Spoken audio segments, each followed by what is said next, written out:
It is rare that a film comes along that is a genuinely perfect morsel of its time, one that also delivers a story so compelling and earnest that, while a reflection of the zeitgeist, it was rejected out of a need to keep the proletariat from being illuminated by the truth. A truth that a decade of excess was about to make way to a decade of cynicism and self-awareness. This isn't an art house film, but a few adjustments to the script, it may well have been. A couple questionable creative decisions and a dying company led to what should have been an award-winning masterpiece to become a movie that flirts with cult status, one that never quite got there. That film is 1990's Rockula, and there will be spoilers ahead.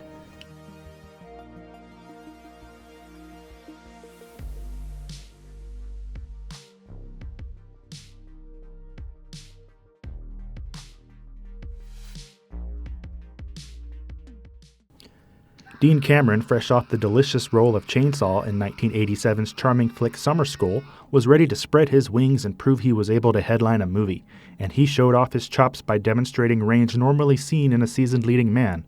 He held his own opposite such luminaries as Tony Basil, Susan Tyrrell, Thomas Dolby, and the legendary Bo Diddley. Luca Bercovici, who had last directed the cult classic Ghoulies, would be tasked with directing Rockula and proved to have a steady, focused vision. Bercovici and editor Maureen O'Connell kept the film tight and didn't allow the story to drag, for the most part.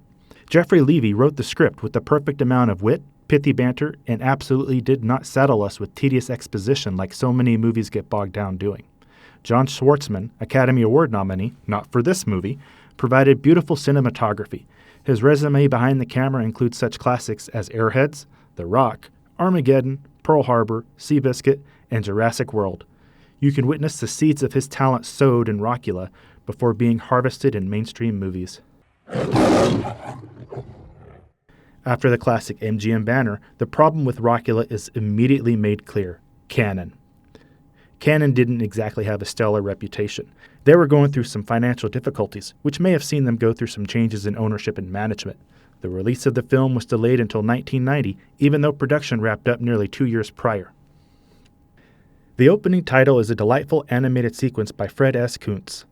It's surprising that he doesn't have a lot of TV or film credits because there's obviously a talent there. You can totally see a through line of inspiration from Duckula to Rockula to Pixar's Coco. After the opening title sequence, the movie slows from a warm whimsy to a slow terror. We transition to live action, and then a darkly lit center Dean Cameron is seen trying to get through chopsticks on the organ. The lights come up, and we see our protagonist startled as he is interrupted from his practice. A very attractive Tony Basil is introduced as his mother, Phoebe, who's looking to pick up a, quote, nice man. Here we find out his name, Ralphie. His name is Ralphie. Phoebe checks herself out in the mirror, but she always forgets that she can't see herself. This is their way of reminding us that vampires cast no reflection. Ralphie sees his mother off after giving her what she really wants, doting affirmation. And Ralphie breaks the fourth wall. Or does he? He's back at the organ and appears to cast a reflection in the mirror, but he doesn't. He has an alter ego, or a more assertive version of himself that he converses with. We'll call him, Beetlejuice. If he's talking to himself, would that be a monologue or a dialogue? Beetlejuice claims he's worried about Ralphie. He knows Ralphie feels ill. In a few hours, it's going to be Friday the 13th. This appears to be something that Ralphie dreads. Cut to Ralphie walking the streets with an inner monologue stating he hates that guy. This is great introspection. If Ralphie hates Beetlejuice, he hates himself. And I know I just said Beetlejuice 3 times, but it's not consecutive, so we should be okay. Man, has Ralphie got the blues. And speaking of the blues, a trucking camera shot reveals legendary bluesman Bo Diddley playing a role in what is sure to have been a career highlight. Great camera work is shown off as we continue to truck back and reveal behind the pillar Ralphie at a bar with bartender Chuck, played by Academy Award nominee, not for this movie, Susan Tyrrell, and a guy engaging in exposition. We learn Ralphie isn't a traditional vampire. He faints at the sight of blood. He cooks with garlic, and we get the whole story. In the 17th century he fell in love, but she had a boyfriend, a pirate with a rhinestone peg leg. The pirate was none too happy. I just established his mental state. Ralphie and the pirate had a scuffle, and long story short, Mona, his love, was killed by a stray ham bone on Halloween. Now Mona is reincarnated and dies every 22 years on Halloween by a rhinestone peg-legged pirate with a ham bone after falling in love with Ralphie. Ralphie's plan this time is to hide and avoid falling in love with her so she does not get killed for like the 14th time.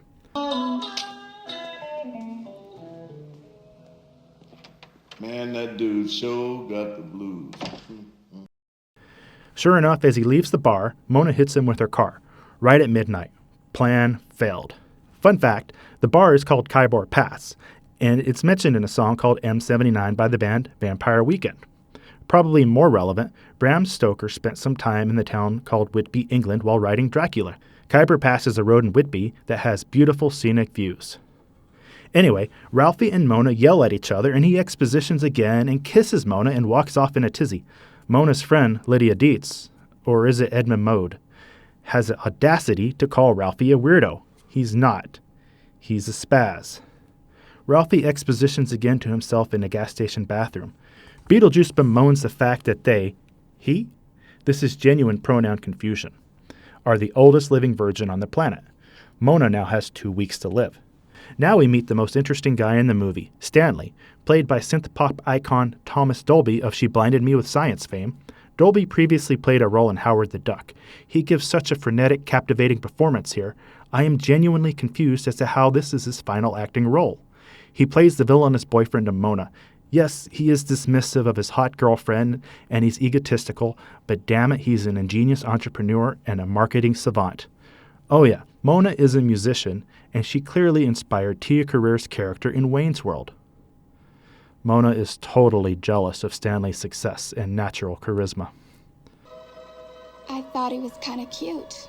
Mona, realizing how self-absorbed Stanley is, begins lusting over Ralphie. Ralphie makes it home in time to receive his delivery from the mobile Red Cross unit.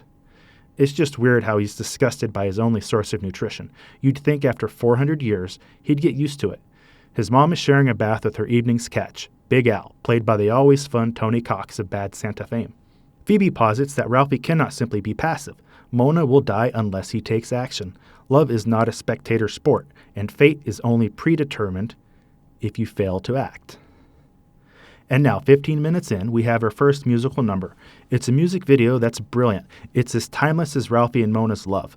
Mona is performing, and we have cuts of the performance, the audience, pirates, and shots of her first death, shots of later on in the movie, and Ralphie trying to skirt his duty until the end when he tries but fails to act. It was a nightmare. He has decided to save his love. The song is pure 80s and could have benefited from better vocals. No disrespect to Tawny Ferry, who portrays Mona. She does much better in later songs. I'm gonna find her. Genius! Ralphie wears a retainer. He's going to save her. This time is different because he has a feeling. Ralphie is going to find Mona. He's going out in daylight, but he's protected because of sunblock. Twilight owes so much to this movie. I'm a vampire. I'll fly. No! No! No! Ow! Ow! Ow! Ow! Ow! Ow!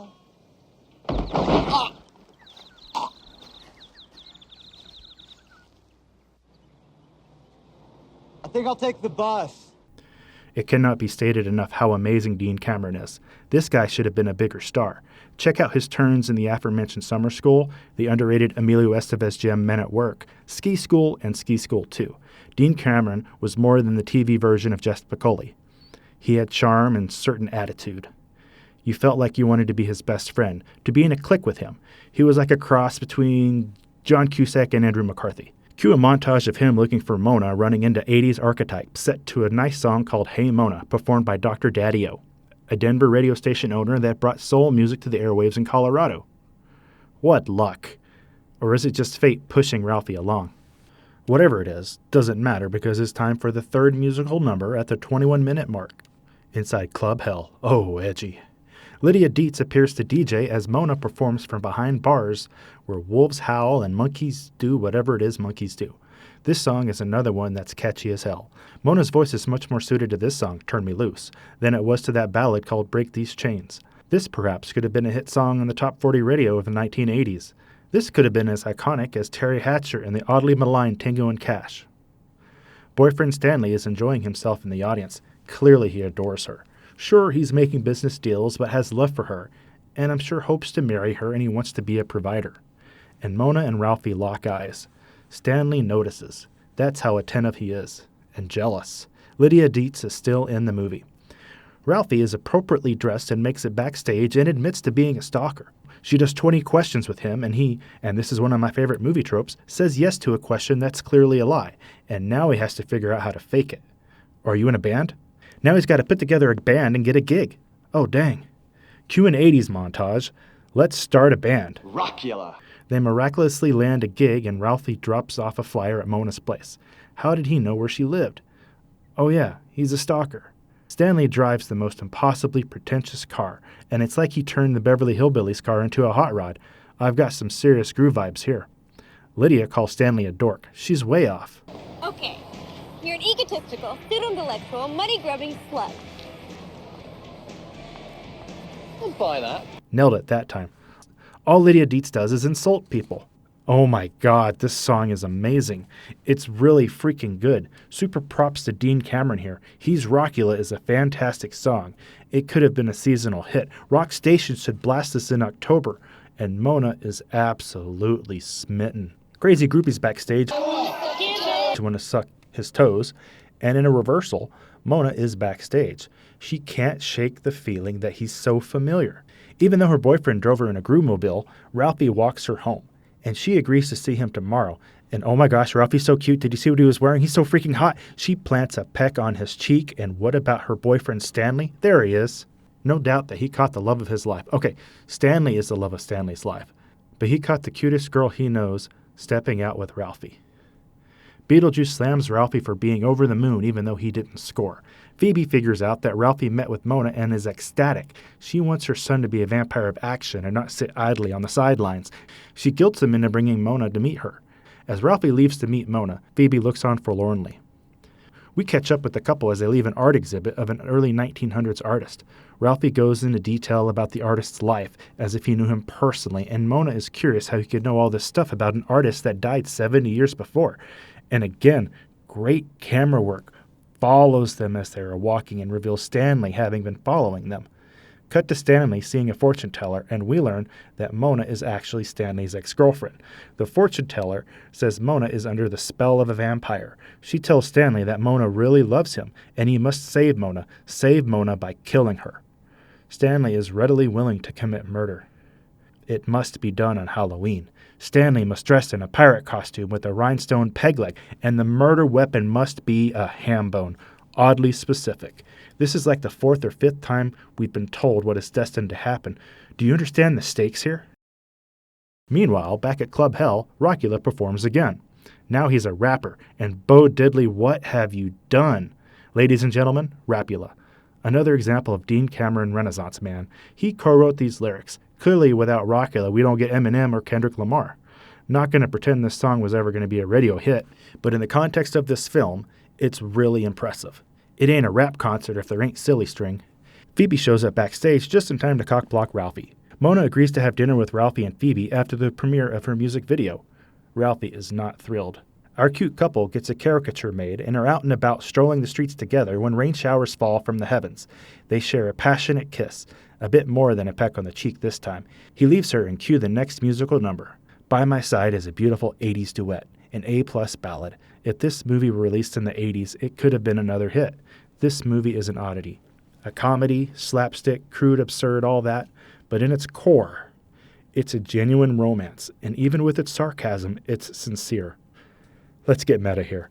This musical number and scene that fit perfectly within the context of the film was actually Mona's music video. Stanley congratulates Mona and Ralphie. He's wearing an odd ensemble punctuated by a garlic necklace and delivers a handful of vampire puns. And I gotta mention this. There's a zebra in the room. Now that Ralphie knows Stanley is onto him, Beetlejuice tries to get him to kill Stanley, but instead, Ralphie decides to tell Mona. I'm Stanley, your guide into the other world. Not to be outdone by all the attention Mona got for her music video, Stanley has to get some shine. He premieres his new commercial advertising new headstones. It's been 3 years since my lovely Cloris left me, but with Recorda 6000, I have yet to miss her deprecating banter. Thank you, Elmo. That was lovely. This was humor that was ahead of its time. I know it would have landed better today than it did in 1990. Among the items in the ad is a casket with cryogenic technology that will also play self-help tapes, so you can improve yourself for when you come back. It's a brilliant commercial, and Mona's jealousy kicks in as she dresses Stanley down in front of everybody, Zebra included. Mona confides her insecurities to Ralphie as they walk to his house. Watching her music video made her feel afraid that she worked her whole life for that. She wants more. If she only knew her love for Ralphie, their once-in-a-lifetime romance was actually timeless. Phoebe ruins the moment Ralphie was going to confess. Time for dinner. Phoebe talks about the 1600s, France, Napoleon, Mona's father the king. Mona is amused by this nonsense. Enter the night's man, Boom Boom. I don't want to know what happened to Big Al. And as for the father of our country, well, let me tell you. Over dinner, Phoebe besmirches George Washington's love-making prowess. Boom Boom is an attentive host as he serves the duo coffee. Here we have the most awkward part of the movie, as Phoebe performs the song The Night with a nicely choreographed routine, but the song is way too long, and we feel just as uncomfortable as Ralphie, just as confused as Mona. My mom's kind of strange. Again, this bit is perfect for today, but 1990 wasn't ready. The couple ends up in the most well-lit cemetery in the history of cruising graveyards in the middle of the night. Mona, I'm a vampire. To prove it, he turns into an adorable bat. Bat!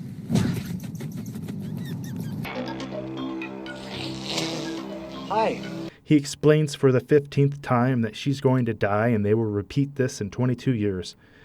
She doesn't handle the news very well. Our two lovers are sad. Cue the bass. It's time for a musical number. Stanley tests his cryogenic freezer to the tune. Ralphie is sullen and reflective. Ditto Mona. This is a nice track that's different from the rest of the movie.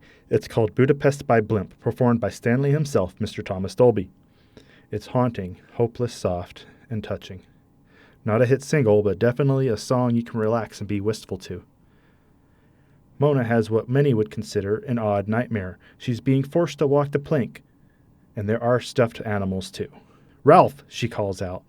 Stanley calls the fortune teller. He's working on acquiring a ham bone, but he's having difficulty getting a rhinestone peg leg. A van taking Mona to the airport breaks down. The driver slickly steals something from her luggage. She comes across the caricature and awaits another van. Nobody has seen Mona or Ralphie for days. There he is.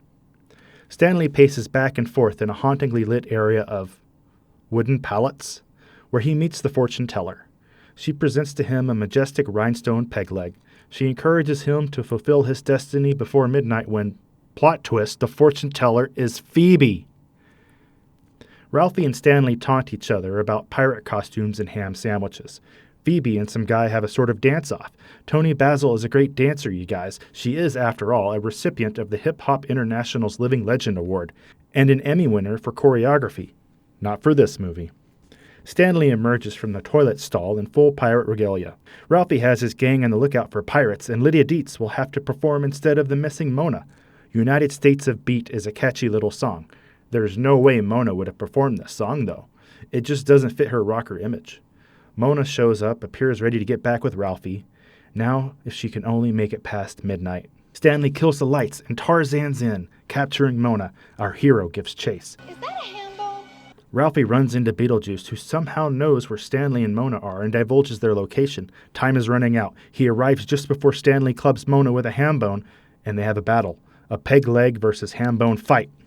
Ralphie monologues about being pushed around for hundreds of years, his low self-esteem, his mother being the only person that believes in him. Phoebe, who is responsible for this, hears Ralphie. She enters and apologizes. She didn't want to let her little boy leave home, to let her little boy leave her. Stanley accidentally bones Phoebe. The fight continues until Ralphie turns into a bat. And Stanley freaks out and falls into a cryogenic bed. You are now totally relaxed, yet energized in a beautiful and harmonious way. It's after midnight. Mona is saved. They forgive Phoebe, who is responsible for the death of Mona over a dozen times. This is the love a son has for his mother. This is beautiful. The King is Back closes the film. It's not Ralphie performing, it's Beetlejuice. It's an amusing song that's all about his private parts. Perfect. Just perfect. That's the movie, folks. Incredible. Perfect for 1988, but it got held back until 1990 and was buried.